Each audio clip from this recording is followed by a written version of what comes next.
In the land of grills, yes we are, folks, and we're doing a 2-year review. You know what I've learned about these Gravity Series charcoal grills from Chargriller and Masterbuilt in the past 2 years, folks. We're gonna do a breakdown of them. We're gonna show you what they are costing right now. We're gonna dive deep into them. We're gonna show you what has held up, what has not, what should be improved on, and you know what? We're also gonna talk about mods, because one of these grills takes more mods than the other one does, and in the end, I'm gonna tell you which one I would pick over the other. Let's get started. All right, a few things before we get started you need to know is that I store these inside. These are in the garage all the time. I don't have any covers on them because they're stored inside. I do, if you watch my channel, know that I keep things pretty clean.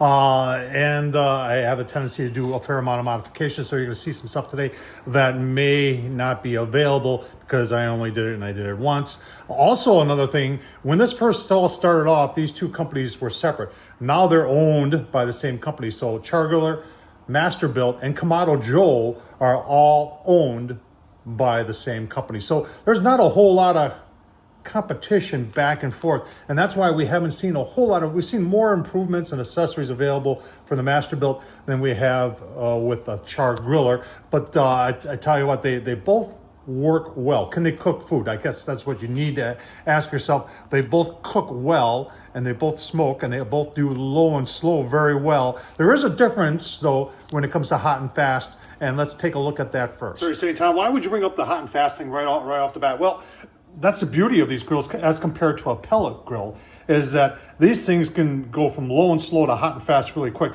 And the Masterbuilt, when it comes down to it, because it only has one baffle, and it has cast iron grates. Now on the Chargriller, you've got an additional baffle, but that helps even out temp, and you've got a porcelain coated cast iron grate. So from experience, I can tell you, if I'm reverse searing low and slow with a steak or a tomahawk or something like that, I want to get some smoke on it, and then I want to transfer, straight up to smoking hot, and it's the Masterbuilt that does it faster. It just is. So when it comes to going from low and slow and hot and fast, it's the Masterbuilt. Although the Chargriller and the Masterbuilt are about the same square inches. They're both right around 1,000 square inches, 980 and 1050, I believe. They're right there. They both do it differently, whereas the Chargriller has the barrel shape, the long barrel shape, and the Masterbuilt has what we call the bread box shape, and it's got 3 levels. And I'll show you a quick mod that makes the Chargriller much more better. Right, so if there's any must-have mod for a Chargriller, it's going to be the stainless steel extension shelf that just fits right on there and takes your whole second shelf and really increases it. It's from LSS Mods. Check him out. I'll leave the link down below. Nothing wrong here though with these, and we'll show you how these fold down. And after 2 years, I still kind of struggle remembering how to do that. All right, let's see if I can remember how to do this. I think you take the middle one and you flip this up like that, and then you take this one. You got to actually kind of go out a little bit and put it back like this. And then this top one, I think that one you got to take out too, kind of sort of like this, and then slide like that. There you go. It would have been simpler just for them to have hooks on the back to hang them, but yes, they do fold in and opens up the whole area. But if you are using the rotisserie, remember this one comes with the rotisserie. I did a mod for the Chargriller to put the rotisserie on. However, if you're doing a rotisserie on there, you're probably going to take these out anyway just to give yourself some more room. So on your Masterbuilt, you do have the cast iron grates. I really like that. You've got a smoke side, and then you've got a sear side. So on the Chargriller, you do, once you take those shelves off, you do have these sectional porcelain coated cast iron. And they're nice enough and small enough that you can move them around. I did buy a set of grill grates that fit on here, and they work very nicely. All right, let's get into the diffusers, and this is where there's big differences between the Chargriller and the Masterbuilt. The Chargriller has this secondary diffuser on top to help even out the temps. Now, I have this is, a lot of people said this wouldn't hold up, but after 2 years, it's held up fine now. If you watch the channel, you know that I will cover this in aluminum foil, and then I'll poke slits in here, and that just helps to keep the grease off of it. It fits in there really, really nice. And I tell you what, it evens out temps very well. And then you're looking at the main diffuser down there, and that thing is just beefy beyond beefy, and that'll never wear out. And you can see the different sizes of the vents, and it's on the back side too. Now they have one on this end here that a lot of us were a little suspicious of when it came to temps, and have blocked that off. And I blocked mine off too with aluminum foil, and it seems to work just fine. Let's, I tell you what, let me take that out, show it to you, and then we'll take a look at the Masterbuilt. So there's the inside of the big heat diffuser. That thing is big and beefy, and that sits on, the diffuser sits on top of it. Now, when it comes to grease management, I think the Chargriller's done it right too. So they have a pre-sloped trough that's higher at that side, lower over there. The grease comes down, gets into there, and then goes into a grease tray that's on the bottom right there. All right, let's take a look at the heat diffuser on the Masterbuilt. Now, I do have a mod here. This is from Klotz Mods. I'm not sure if he's even around, but this is, I believe, a piece of stainless steel that he bent up and fits right on top of it to protect that. And mine's in pretty good shape. I've actually seen some pictures and videos online as you know, people will show that it's a little bit rusty, and mine's a little bit rusty too. And it comes out just like that, and it does work. But let's take a look at some of the other issues with it. All right, so below the Masterbuilt there, here's one of the issues that I don't like. And I've seen countless videos and pictures of people having grease fires in these. And that's your grease tray down there. And the nice thing about having the 3 levels is you can always put a drip pan to catch your grease so it doesn't go down there. You can wrap that aluminum foil, and that does slide out from the back. But because it doesn't have a whole lot of slope to it, the grease has a tendency to catch up in here and here and there. And just, you know, if you don't take care of it, eventually you're going to have a grease fire. I also have found it difficult when I put this thing back in to get it in the hole. So, you know, I wish there was more of the Chargriller design when it came to this on the Masterbuilt. All right, so that's it for the inside of the grill. Now, if you're asking me which would I choose when it comes just to the inside of the grill, it's going to be the Chargriller all the way. I think the design is better. The heat, the way that the diffuser makes it cook evenly throughout. Would I like to see this be more of the bread box like the Masterbuilt? Yeah, I think I would. I think that'd be cool. Now, Masterbuilt does offer a rotisserie. Chargriller does not. And I'll leave the link down below to the video where I put a rotisserie on the Chargriller. All right, let's talk about front shelves. This is the original that came with the Chargriller. I find it sufficient. I'd like to see maybe 2 inches a little wider. The one that came with the Masterbuilt was very, very narrow. And it came out to right about here. And this is from Klotz Mods. Also slides right over, screws into place from the bottom. A really nice addition, and it makes it much more usable. But I would give the lead to Chargriller in the front shelf because that was pretty expensive. All right, let's talk controllers. Do they both work? Yeah, they both work. Do they both work in Wi-Fi? No.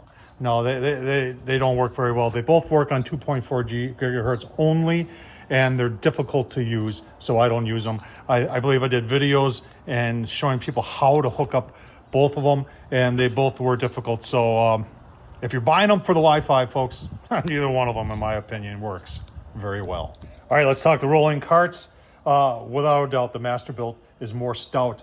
I actually have a little bend going in mine, and I think it's because I've got to get it up and over this lip, and I'll lift up on this shelf, and you can see there's a fair amount of movement in here, and it's caused this front to bend just a little bit after 2 years. Masterbuilt all the way, I'd give it to Masterbuilt when it comes to build quality and the material used in the rolling carts. We talked about grease collection. I showed you. You've got that with the pre-slope and this. So definitely the Chargriller does a better job of collecting and getting the grease out of the grill. Well, what's left? Let's talk about the charcoal hoppers. A lot of debate when it comes to the charcoal hoppers. They both have the same principle. That's where your gravity comes in. That's where you put your charcoal. That's where there's a blower. The blower on the Masterbuilt is underneath and comes up and around, whereas it's right there for the Chargriller. Right, so on the Chargriller, the liner, which this whole bucket comes out, is porcelain enamel lined, and then at the bottom has a fire brick. And that works very, very well. On the Masterbuilt, you've got metal on the top, and then you've got this fibrous type product on the bottom. I actually bought them thinking I would have to replace them soon, and they say it's a wearable product, so over time the heat kind of erodes this out. There's a metal plate that holds it into place.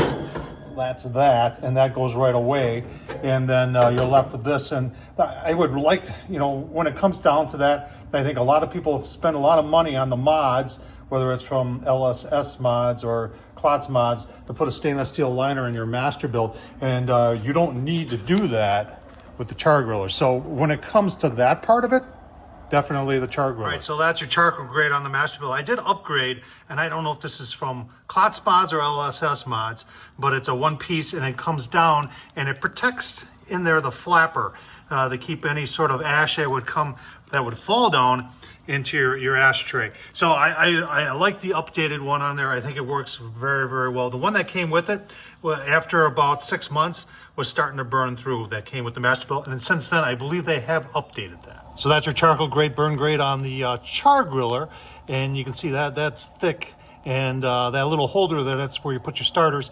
And then on the right there, that's from Klotz Mod, not from Klotz, from LSS Mods, and that's this stainless steel extension right here.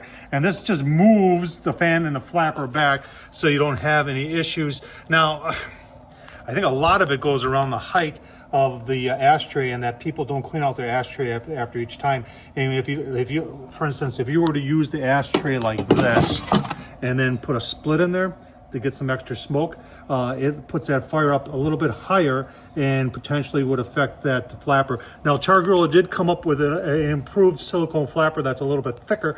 I did a video on that showing how to replace it. So how the lid seals, and I did put some additional gasket on the Chargriller and on the Masterbuilt. The Chargriller, as you can see, it worked very early on, but it hasn't really affected anything. When you do that, it tightens it up. So I haven't really bothered, you know, replacing it because it still works. On the Masterbuilt, you can see I've got a whole series of things going on there to get this to seal right.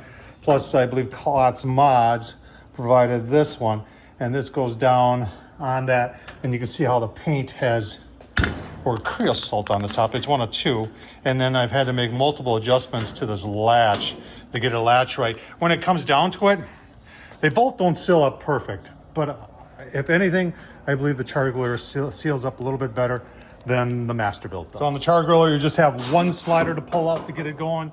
On the Masterbuilt, you got to pull out two. Not a big deal in my book. A lot of people always ask, does it burn all the charcoal when it's done? Well, when you shut the lid, you close the vent and put those two in and have all the doors closed, it does snuff out the charcoal, but it takes an hour to hour and a half. So it does continue to burn some, but not all. When it comes down to it, when it comes to the charcoal hoppers, it's a toss-up, but I would probably give the edge to the Chargriller. All right, the safety shut-off switches. The Masterbuilt has one for the lid and then two for the charcoal hopper right there. I've had no issues, although I hear a lot of people a lot of times talking about they have issues with theirs.